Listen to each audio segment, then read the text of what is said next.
Saber. Bom dia, gente. Estamos eu e Sandra hoje aqui. Nós vamos tá falando um pouco mais sobre os elementos da narrativa e a estrutura de enredo, né, que é uma matéria bem interessante e faz parte dos descritores que vocês normalmente vão encontrar dentro das questões ligadas às provas do PAEBS, PAEBS-TRI, PAEBão e também dentro do Enem, né, para vocês identificarem personagens, a estrutura do enredo, ação principal e ação secundária, assim como os personagens também, tipo de narrativa. E a gente vai entrar um pouquinho hoje, só para começar a dar uma pincelada, a respeito dos discursos dos personagens, né, que a gente, na semana que vem, a gente vai finalizar essa matéria de elementos da narrativa, né, porque ela é um pouco longa mesmo, certo? Então, e também entrar um pouquinho, na semana que vem, na composição de cada personagem, que é bastante interessante, e algumas provas aparecem, e nas aulas anteriores nós não falamos nada sobre isso, certo? Então, é importante que vocês deem uma olhada, qualquer conhecimento agora que vocês tiverem, gente, nesse ano, é bastante importante para vocês. Tá? Todo o conhecimento que vocês tiverem, tudo que vocês puderem abarcar para vocês, é um ano atípico, né, Sandra? Então, vocês busquem estar buscando esses conhecimentos. Lógico que o ano que vem vocês vão fazer o segundo ano revisando alguns elementos do primeiro ainda. Porém, vocês precisam dessas matérias, desses conteúdos para estar fortalecendo o segundo ano de vocês, tá? Então, a aula de hoje é sobre elementos da narrativa, tá? Com uma revisão e algumas dicas também de algumas coisas que vocês já viram ao longo do curso. Só juntar aqui. Elementos de estrutura de enredo, elementos da narrativa, certo? E aí vocês vão ter o primeiro slide, que é uma dica interessantíssima, tá? O que vocês veem aí são pentes, não é isso? Você tem um pente meio esverdeado, um azul, um vermelho, outro azul, um preto e um amarelo. São 5 pentes, né? Aí você vai imaginar que as iniciais, tem um acróstico aí, olha que interessante, tem um acróstico com a palavra pente. Esse pente vai indicar os elementos de uma narrativa, tá? Que é o personagem, espaço, narrador, tempo e enredo, tá? Alguns já viram os tipos de personagem, né? Outros já viram os tipos de espaço, narradores também, como é o tempo, o tipo de tempo e o enredo, a estrutura de um enredo. Então você tem pente, que é personagem, espaço, narrador, tempo e enredo. Você formou aí um acróstico. Então, se vocês um dia pegarem, né, e fazer um poema com as iniciais do nome de vocês, ou vão fazer de outra pessoa, então essa brincadeira de fazer com as iniciais, isso é um acróstico, tá? Aprendendo um novo gênero textual aí, mas acredito que vocês já viram no ensino fundamental, né, de 6º ao 9º ano.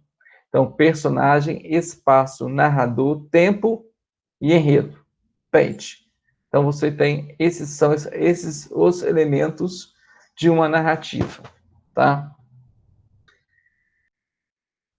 Então, vamos ver o primeiro. O pente aí, o P do personagem.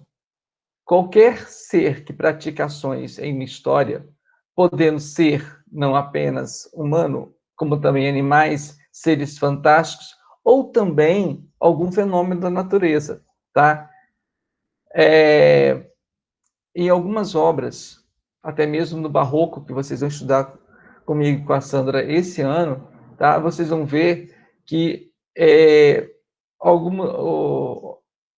a prosopopeia, que é uma figura de linguagem, ela trabalha com esses elementos. E no Barroco vai ter uma obra chamada prosopopeia, certo?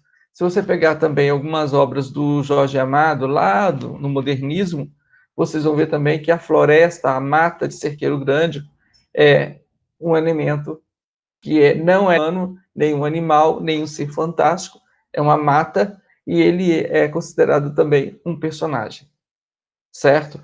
Alguns apólogos, como a agulha e a linha, vocês já estudaram no ensino fundamental, também são considerados personagens, tá? A história do Sol e da Lua, o Sol, que não é animal, não é ser fantástico, né? É uma estrela, e a Lua é um satélite, também, eles são considerados também personagens. Tudo que tem uma vida, entre aspas, né? Uma vida animada dentro de uma história, ele é considerado também personagens.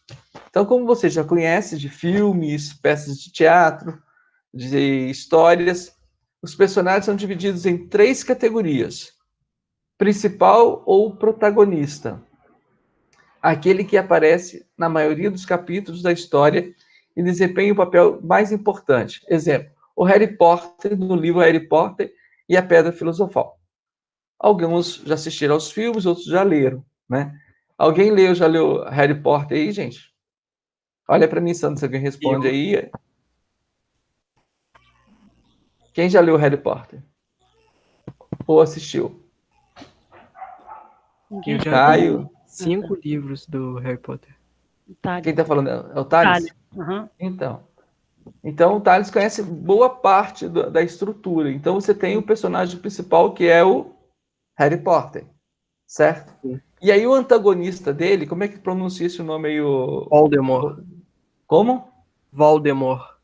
Voldemort. Então, o Voldemort é aquele que é o antagonista, aquele que atrapalha a vida do protagonista. É aquele que, de algum modo, faz uma contraposição a respeito desse personagem central. É o rival, o vilão da história.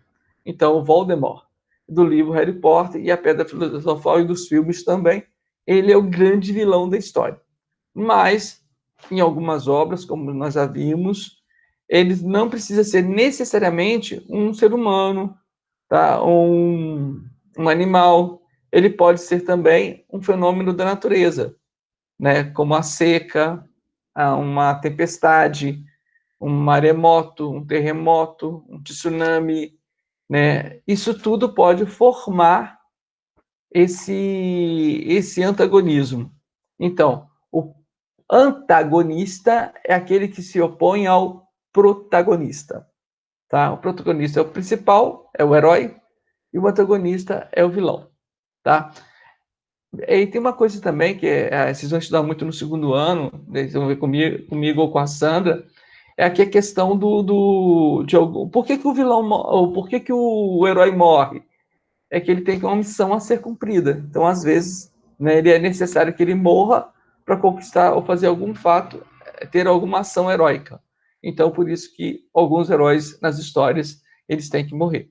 Então, nem sempre é um final feliz, tá? Coadjuvantes é todo aquele que possui participação na história, mas que não aparece o tempo todo. Estão ali colocados para auxiliar o protagonista ou o antagonista. Exemplo, Rony e Hermione. É Rony mesmo, ou Thales? É, Rony e Hermione. Hermione, né? Do livro Harry Potter e a Pedra Filosofal. Eles são considerados coadjuvantes. E aí, se aparece um personagem aleatoriamente de paisagem, né, aquele que só apareceu lá, um homem caminhava pela praia enquanto o grande herói estava conversando com sua amada, tá? Então, esse homem que caminhava, ele é um figurante, tá? Ele é um coadjuvante também, mas é muito mais figurante do que coadjuvante. Ele só apareceu para ser paisagem, tá? Então, os personagens se dividem assim. Então, se P do pente lá, protagonista, antagonista e coadjuvantes. Protagonista é o herói, antagonista é o vilão, coadjuvantes aqueles que auxiliam o protagonista ou o antagonista. Depois a gente vai ver o espaço. É o lugar aberto ou fechado, tá? Ou lugar onde se passa a história. O lugar desempenha um papel fundamental na história, pois adianta as sensações que o autor pretende passar. Exemplo, a escola de magia e bruxaria Como é que se pronuncia esse nome? Hogwarts. Como? Hogwarts. Hogwarts? Nossa, eu Isso. tenho que aprender inglês de novo. Hogwarts. No livro Harry Potter e a Pedra Filosofal. Então, o espaço é onde se passa a história. E é importantíssimo você estar observando isso. Porque o espaço numa obra, gente, ela te dá uma dimensão da cultura, da história, onde se passa, né, a narrativa, certo? Então, ele te dá uma visão de mundo. Às vezes eu conheço muitos lugares pela leitura da obra, tá? A sensação que eu tive quando eu fui à cidade do Porto, em Portugal, eu amo uma história chamada Amor de Perdição, que se passa na cidade de Porto, e é do Camilo Castelo Branco. Eu até recomendo vocês lerem. A minha sensação foi com o que eu já conhecia quando eu fui lá. De tanto que eu me envolvi com a história e falava do convento e da prisão, e era separado pelo Rio Douro. Então, para mim, era como se eu estivesse lá, porque eu já ouvia tanto falar a história de Teresa e Simão e Mariana na obra, dos lugares onde eles se frequentavam, que parecia que eu já conhecia, embora eu não tivesse visto foto e nem imagens nenhuma do lugar, nem conhecia pessoalmente, só fui conhecer em 2014. Então é uma sensação muito louca quando você tem a possibilidade de conhecer um lugar que você se apaixonou dentro de uma história. Ô, Thales, Eu? tá. Observe a tirinha aí agora. Uhum. Observou? Onde se passa a história? Essa história provavelmente passa na pia de um banheiro de uma casa ou uma pia de algum lugar de uma casa. Então, Acho. e qual é o personagem protagonista? O gato. E qual é o antagonista do gato? A torneira. A torneira. Por que ela é a antagonista do gato ali? Porque ele vai tentar abrir a torneira para beber a água, só que aí na hora que ele abre a torneira, como a torneira abre demais, acaba molhando ele e no sentido gato não gostar de água, então ela se torna um antagonista. Isso mesmo, entendeu? Então você tem toda uma. Por imagem, você viu que não existe falas. E se conta toda a história pelas imagens. É uma coisa que vocês também. A Sandra pode até reforçar aí que ela falou na aula passada, a questão da linguagem verbal e a linguagem não verbal, não é isso, Sandra? Isso, exatamente. Com certeza. Isso é muito trabalhado, né, com os escritores, né, ler as imagens, né, e contar uma história através das imagens. Né, tem que ficar ligado a isso, a linguagem verbal, que é o uso das palavras, né, escrita, né, ou falada, e não verbal, os desenhos. Muito bem que o Thales fez aí agora aí. Né, ele contou uma história só com desenhos, ou seja, ele usou a linguagem não verbal para poder, né, colocar, né, a verbal que foi falada aí. Muito bem, Thales, parabéns. Isso é um exercício muito interessante de você fazer, você pegar as imagens e contar a história através das imagens, tá? Isso é bem bacana, tá? Verdade. Então você viu aí que nós tivemos os personagens e o espaço, né? Os personagens, você tem o gato, a torneira e o antagonismo vivido entre eles. E o espaço aqui é a pia de banheiro, né? Bem destacado aqui, ó, pela toalha, pelo creme, o sabonete líquido, a saboneteira ou sabonete aqui. Então você tem toda essa estrutura contada. Aí a gente vai, quem conta essa história? Vocês viram aí, perceberam que quem contou a história foi o Thales. Ele passou a ser o narrador da história, tá? O narrador, ele é dividido de duas formas. Ele pode se apresentar na primeira pessoa ou na terceira pessoa, tá? Ele tem uma participação como personagem se ele for primeira pessoa. Se ele for na terceira pessoa, ele deixa de ser um personagem. Ele é só um narrador. Se narra na primeira, ele é narrador personagem. Se narra na terceira, ele pode ser um narrador onisciente ou um narrador observador. Faltou a palavra aqui, depois eu coloco. O narrador observador, tá? Vamos analisar aqui a primeira. Quando o narrador é um personagem, e é ele por isso participa da história. Exemplo: morri de uma pneumonia, mas se lhe disser que foi menos a pneumonia do que uma ideia grandiosa e útil, a causa da minha morte, é possível que o leitor me não creia, ou não creia em mim, né, que seria uma ordem mais correta, mas usada ultimamente. E, todavia, é verdade. Vou expor-lhe sumariamente o caso. Julgue-o por si mesmo. Machado de Assis, ele utilizou um personagem, né, Memórias Póstumas de Brás Cubas, que é o Brás Cubas, ele contava a história a partir da morte dele. Tá? Então, ele conta a partir da morte. É uma narrativa em flashback. Ou seja, ele começa do final, certo? Não é necessário você estar seguindo uma ordem cronológica numa história, de início, meio e fim. Então, ele opta pelo fim e começa a contar a história a partir da morte dele. Ele é um defunto autor, ou seja, ele vai contar a história dele. E é uma narrativa feita em primeira pessoa. Então, ele é um narrador personagem. Ele participa da história, certo? Na terceira pessoa, é quando ele é um narrador, ele só conta a história. Foi aquilo que o Tales fez, né, de contar a história do gato, certo? E revelado os detalhes todos. Só que o Tales não participou da história. Então, ele é um narrador na terceira pessoa. Ele até comentou a respeito que gato tem medo de água. Então, ele passou a ser um narrador onisciente, que ele sabia tudo a respeito do gato. Tá? Se ele contasse só a história do gato, sem essa observação de que gato tem medo de água fria, certo?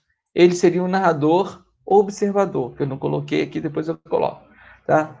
Narrador observador, ele participa da história, ele conta a história sem se envolver, sem comentar, ele só conta os fatos. Deixa eu pegar aqui agora. Travou aqui, por quê? Ah, tá. Johanna, tem como você ler o texto aí para mim? Ou a Johanna já fugiu?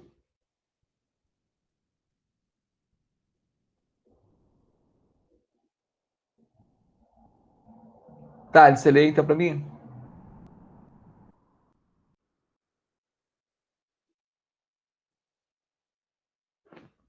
Oi?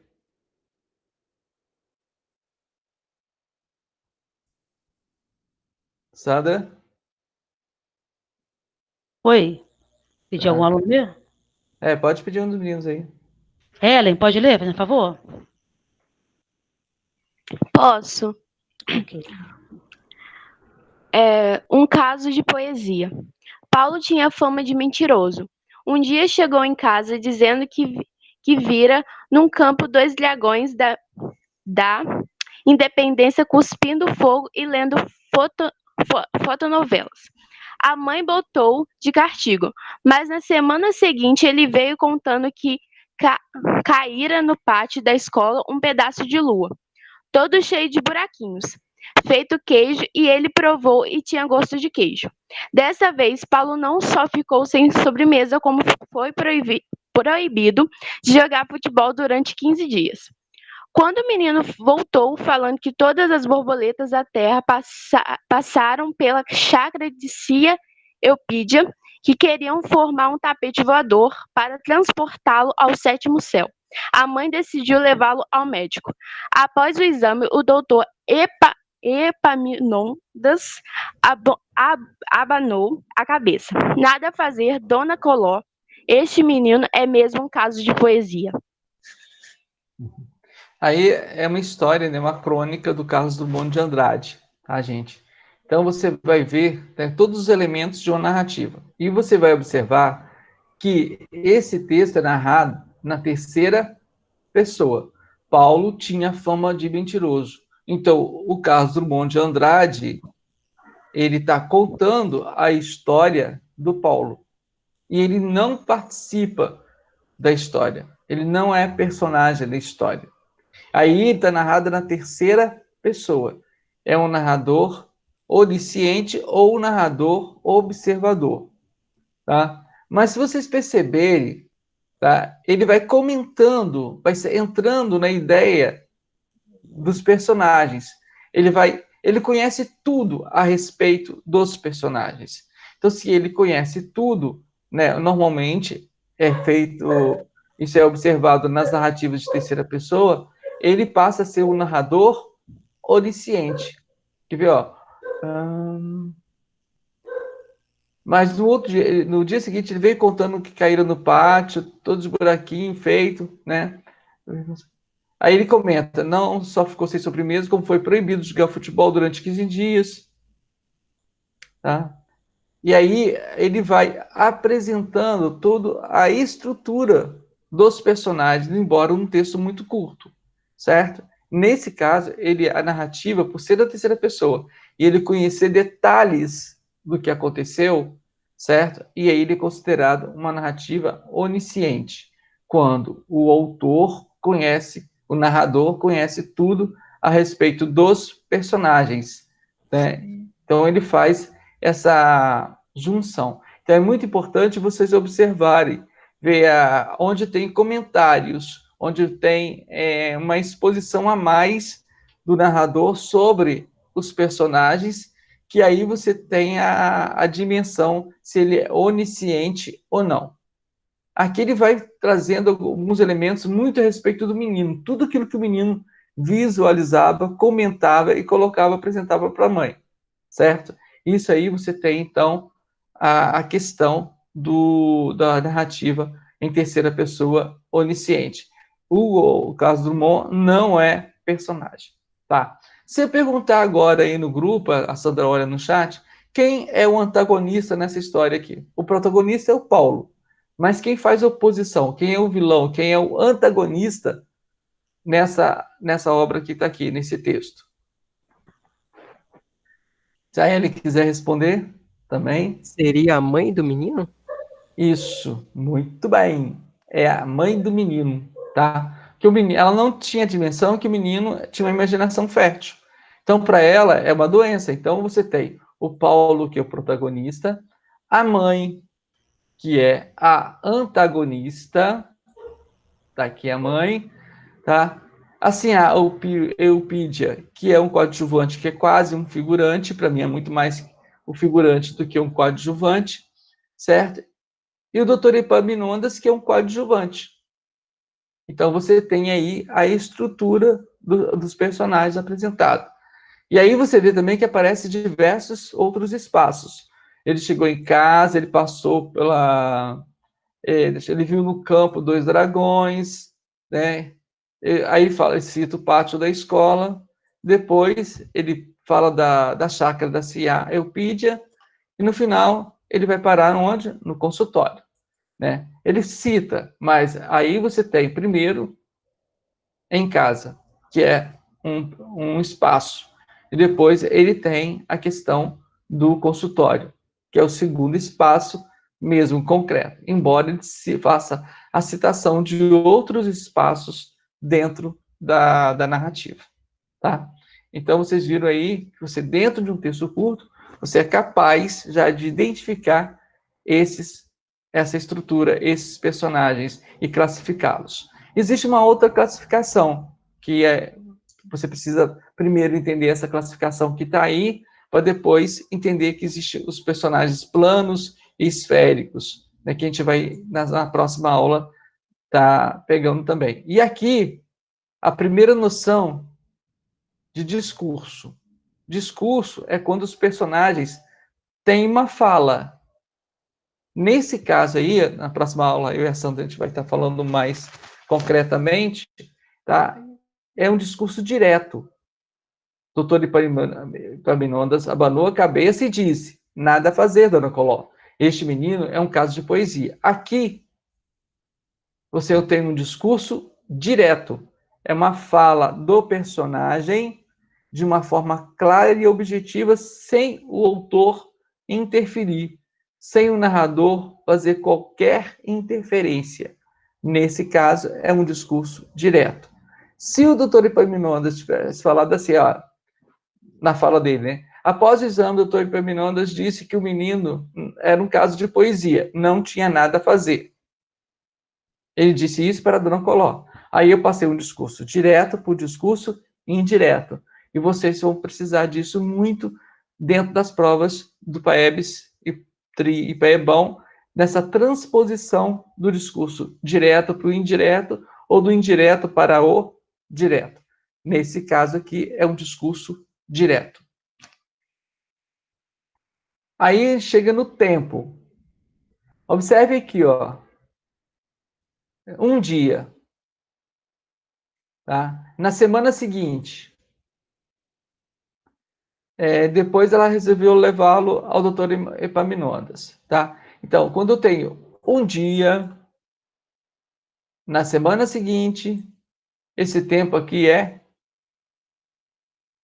cronológico. Tá? Por que cronológico mesmo, Thales? Alguém responde aí. Vem de que qual palavra? Ou vem de quê? O cronológico?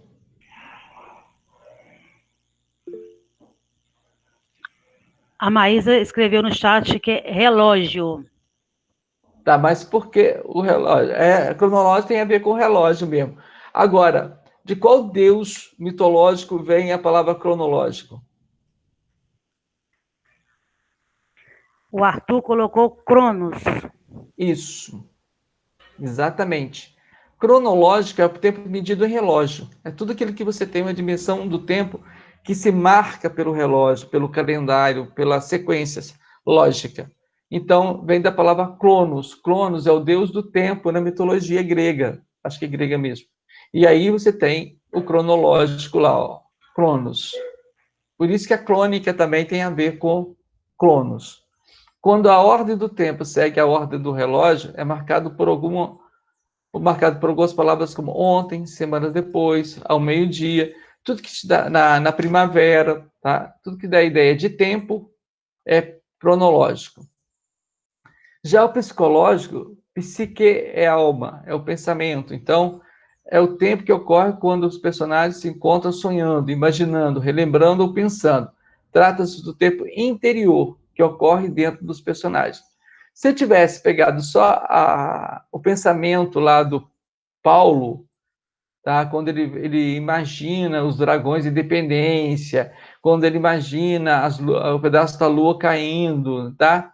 E quando ele fala das borboletas, se eu tivesse pegado somente nessa narrativa, seria um tempo psicológico. Mas ali não. Um dia, semana depois, e ela leva. Então aí ele passa a ser cronológico. O psicológico é só se eu contasse só o pensamento do Paulo. E aí seria um tempo psicológico, tá? Se tiver marcas de relógio, calendário, de estações, cronológico. Se não tiver, psicológico. E aí a gente vai para a estrutura, o E do pente lá. Dentro da estrutura de enredo, existe um esqueleto. Esse esqueleto é dividido em 3 partes. Introdução, conflito, desfecho ou clímax. Esse desfecho clímax é o que vocês vão ter que estar sempre observando também dentro de uma história, tá? Que é muito pedido nas provas. A introdução é na qual a aparente harmonia, personagens e lugares são apresentados. A introdução, aqueles primeiros parágrafos ou primeiro capítulo de uma grande obra, que apresenta a paisagem, apresenta o tempo que se passa a história, apresenta o personagem. Era uma vez, numa cidade muito distante, uma menininha que gostava de brincar com bonecas feitas de pano, tá? Era um sítio em São Paulo e ela vivia com seu amigo Pedrinho. Então, estou fazendo uma introdução do que seria o sítio do Pica-Pau Amarelo, embora não seja dessa forma que apresenta lá do Monteiro Lobato. Isso é a introdução. Até que um dia, a boneca de pano criou vida. Aí surgiu o primeiro conflito. Tá? Aí começa a ação inicial. Então, quando existe uma ação inicial que vai modificar essa aparente harmonia que existe aqui, eu estou iniciando o conflito, que é a parte mais longa da história. O conflito pode ser chamado de involução, né? Pode ser chamado de desenvolvimento também. Até que o conflito vai até o momento do clímax, tá? O clímax é o ponto de maior tensão de uma história. Aqui eu deixei junto para vocês entenderem que o clímax está muito perto do desfecho, tá? Então, o clímax é a parte de maior tensão dentro de uma história. É o momento que você está assistindo ao filme que o seu coração vai a 1000 por hora e está muito próximo do desfecho. Então, o clímax é o ponto de maior tensão e o desfecho é a solução dada por um conflito, certo? Então, observe aqui, ó. Paulo tinha fama de mentiroso, um dia chegou, É a apresentação. A mãe botou de castigo. E aí, na semana seguinte, ele conta mais uma história. Aí, quando ele volta a falar que vai ao sétimo céu, transportar ao sétimo céu, está terminando o desenvolvimento, né, a complicação, e a mãe decide levá-lo ao médico. Aí é o clímax. O que o médico vai dizer? Como é que vai ser essa situação? Vai internar o menino ou não? Vai colocar mais uma vez de castigo? Vai dar remédio? Aí fica todo aquele clima de tensão. E aí, no final, ele fala: nada a fazer, este menino é o caso de poesia. É o desfecho. Então, você tem a apresentação, o desenvolvimento ou a complicação. Em seguida, você tem o clímax. E depois, o desfecho, a solução. Então, essa é as 4 partes de um enredo, tá? De uma estrutura narrativa. A apresentação ou introdução, desenvolvimento ou complicação, clímax e desfecho, tá? E aí, essas são ações do enredo. Todo enredo tem uma ação inicial, mas não quer dizer que a história vai se desenvolver ou o tema vai ser em cima daquilo ali, tá? Então, vocês têm que ler a história como um todo e tirar o assunto principal. Mas sempre nesse assunto principal houve uma ação inicial, tá? Que quebrou aquela aparente harmonia da obra, tá? Então, sempre observe isso, tá ok? Alguma dúvida aí, gente? Porque a gente vai ter que encerrar, que nós temos uma outra reunião.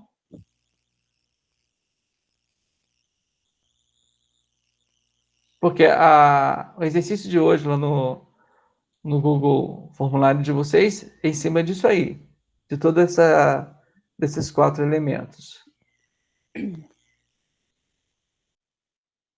Ellen, Maísa, Pedro, Arthur, Thales, Caio, Sandra. Não, só lembrando a todos que estão participando que ontem começou o segundo trimestre, tá? As notas do primeiro trimestre já foram encerradas, já estão no SEGES, né? E ontem começou o segundo TRI. Então, tudo que vocês fizerem, né, a partir de ontem, está contando no segundo trimestre. Participação no Google Meet, participação no Classroom, tudo, certo? E as faltas tem que ter cuidado, que sua participação também é falta e tem presença, falta e nota, ok? Tá, e uma coisa que é muito importante, gente, é observar lance de falta, que falta pode levar à reprovação, tá? Então, a falta não justificada equivale à reprovação.